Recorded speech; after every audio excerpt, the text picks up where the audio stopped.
অসমৰ গাঁৱে ভূঞে প্ৰায়ে আপোনালোকে দেখিছে বোধহয় এই সাপডাল মানুহ দেখিলে উত্তেজিত হৈ ফেটি সাপৰ দৰে মুখ ফুলাই খেদি আহে সাপবিধে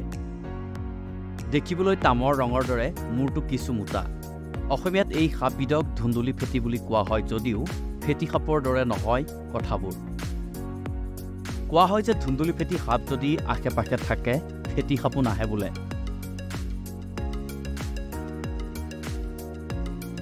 ধুন্দুলি গুম বা বাকৰা সাপৰ দংশনত মানুহৰ মৃত্যু হয় নে নহয় সেই কথাটোৱে আপোনালোকক জনাবলৈ বিচাৰিছোঁ সাপ দেখিলে সকলো মানুহেই ভয় কৰে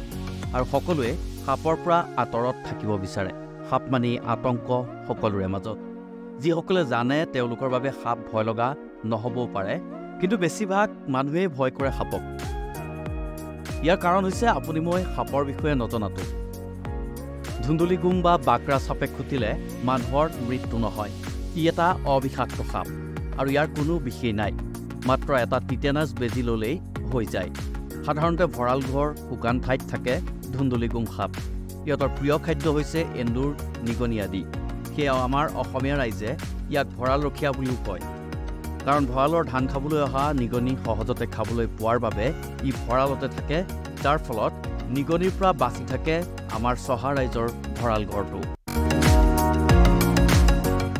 এতিয়া গম পালেনে বাকৰাজ বা ধুন্দুলি ফেটি বিষাক্ত হয় নে নহয়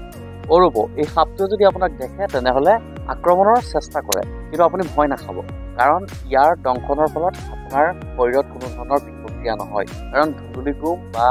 বাকৰা সাপৰ কোনো ধৰণৰ বিষ নাই ইয়াৰ পৰা আমাৰ কোনো ধৰণৰ অপকাৰো নহয় বাকৰাজ বা ধুন্দুলি ফেটি সাপে যদি আপোনাক কিবা কাৰণত কেতিয়াবা দংশন কৰে তেনেহ'লে এটা টিটেনাছ বেজি লৈ লোৱাটোহে প্ৰয়োজন অসমত পোৱা বিষাক্ত আৰু অবিষাক্ত সাপসমূহৰ বিষয়ে মই আপোনালোকক জনাবলৈ চেষ্টা কৰিম মোৰ যি সীমিত জ্ঞান আছে